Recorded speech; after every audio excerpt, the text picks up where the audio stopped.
Just before we start today's video, if you would like to join my Discord server, link will be in the description and it will also be in a pinned comment. What do we do on this Discord server? We talk about cars, we rate them, you can show me photos that you've taken of cars, we can even talk about things that aren't even cars, like music, TV shows and films, just general chatting, anything really. So if you'd like to join, description and pinned comment. Anyway, into the review. What's up guys, welcome back to this channel. Today it is the Toyota Yaris TS/SR.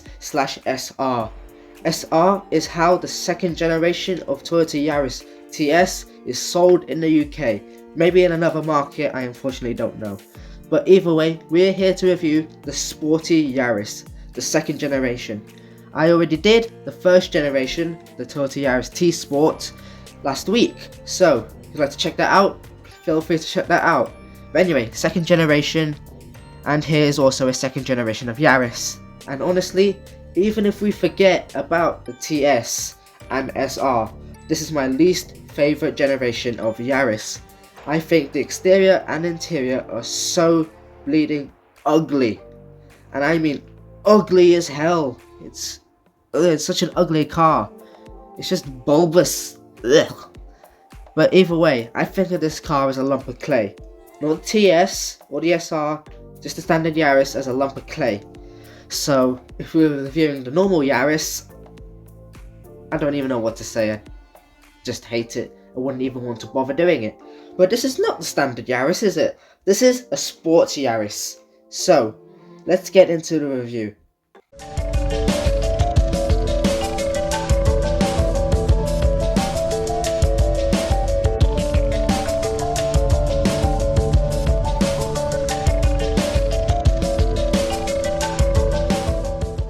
So, the exterior. Well, like I said, the standard Yaris is pretty ugly. And this, obviously, is still ugly. However, the sportiness of the TS/SR does improve it. Because I am British and the SR is how it's sold in Britain, I'm going to call it the SR. But of course, I mean the TS as well. It's just to shorten it and make me less fed up. But either way, the Yaris SR, it's got a sporty grille, sporty bumper, you obviously got the TS logo. Yeah, I guess so. If you remember watching last week's video, I said that the 3-door Yaris didn't look right and that the 5-door looked best and I'd go for that. But on this, the 3-door and the 5-door both work. I'd take either one respectfully, I can't complain. And the rear has also changed. So, you've got different lights, the fog lights are now at the bottom with a different bumper, and you got a big exhaust to handle that bigger engine, which I'll get to in a minute. Something I don't like, which also extends to the standard Yaris, is the thing you put your key in to unlock the boot is just a black piece of plastic or rubber or whatever it is. On a standard, cheap, basic Yaris with steel wheels, fine. On a higher spec Yaris, or the SR and TS versions, no, absolutely not. It just makes the car look so cheap. The interior, and here is another thing I don't like. There's two things. One of them I already stated in the previous video, but I'll explain again because it's a new video. So, the gauge cluster is high in the middle, in the center of the dashboard. Now there's a reason for that. It's because it's in your eye line, which makes it more racy and you're less distracted. So that's a good point. However, to me it still looks odd and I'm very stubborn, so personally I still don't like the look of it. But even if you're okay with the looks, it's still going to take a lot of time to get used to. And a lot of Toyotas had this. Something else I don't like, this is just a pet peeve of mine. I'm pretty sure I'm the only person who literally cares about this. No one else cares about the design. The climate control buttons go down and up instead of left and right, and personally that looks odd. It just doesn't work. It just doesn't work going down.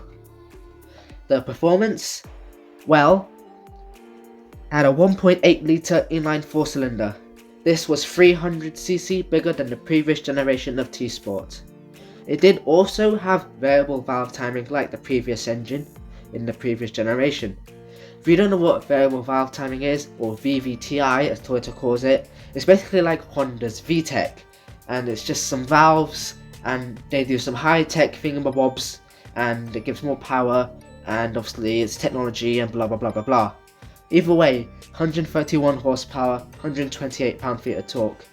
It did weigh 995 kilograms, maybe a bit more, which is heavier than the previous generation, but it is a bigger car, so that is to be expected.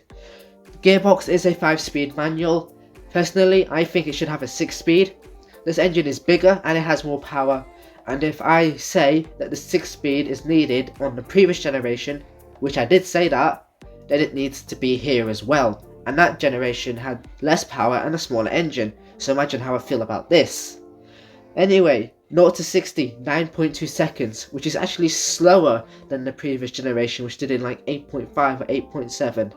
So how that works, I don't know. I know there's more power, but it also does weigh a bit more. But I feel like it's not too much heavier, and there's a decent amount of power, more, and torque as well. So, I don't know. Top speed is 121 miles an hour, which is more than the previous generation. However, for 130 horsepower, it still doesn't seem like a lot. Should at least be able to do 125 miles an hour, or around 200 kilometers an hour, either way. The practicality? Well, the boot was 272 litres big, which was a lot bigger than the previous generation of Yaris. Forget about the SR versions, just the standard Yaris. 272 litres, give or take 70 litres, or maybe 68 or 67, but we're going to do give or take, which is 70. So roughly 70 litres bigger than before, which is a considerable difference. So there you go. And the rear seats, well, the car was bigger than before, of course, so legroom is decent enough, headroom was also decent enough. If the previous generation was just about decent, then this is also going to be decent. Obviously, it's not the biggest car in the world, so don't go expecting to put 5 people in the back. But either way, you can just about make it. You can't really complain for short journeys, to be honest. The handling? Well, this is a bit of an oddball for me, because I've read the SR reviews for the 1.8 litre engine, and a lot of people said that despite the suspension being changed and it being lowered by 8mm, it still handles like a standard Yaris, and I don't know how that works. Or people said that it just doesn't handle really well. I really don't know how that works. When it comes to the TS version, I don't know whether it's just exactly the same car, just with a different name.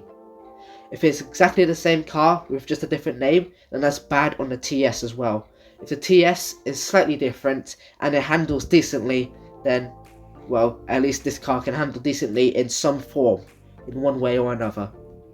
And people said it can also bounce a lot on the roads, so there you go, because the suspension has also been stiffed up as well, which I still don't understand. Is there anything else worth noting? Well, I don't need to say this, but I'm going to say it anyway. It's a Toyota, so reliability, well, I don't need to say it. You know what, I'm not going to say it, it's on the screen for you. And for the UK market with the SR, SR was a trim, not just a sports name like the TS.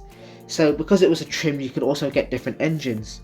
You could get a 1.3 litre petrol engine, or you could get a 1.4 litre diesel. And frankly, this just ruins the image of the SR, especially as it's just a trim, and not like STI for Subaru, or whatever it is, M for BMW, AMG even. So that doesn't really work. They really messed up for the UK market, or whatever markets this SR name came with. Anyway, verdict time. So the car was reliable. The 3-door and 5-door profiles both look good, which was a complaint I had about the previous generation, which I already said. The boot is much bigger than before. The legroom and the headroom was decent enough. The sports version improves the exterior looks. It's still not a pretty car though, but it does improve it. And the top speed is higher than before. I don't really need to say that, but may as well. I don't know why. So the cons. The 0 to 60 is slower than before. The interior is an odd design, but that's just my personal thing. A lot of people might not care. The handling was subpar on the SR version. On the TS version, I unfortunately don't know. 6th gear would be nice, especially considering the engine size and the more power it has. and the SR trim just isn't right being a trim and not just like a proper sports version with just the one sporty engine choice.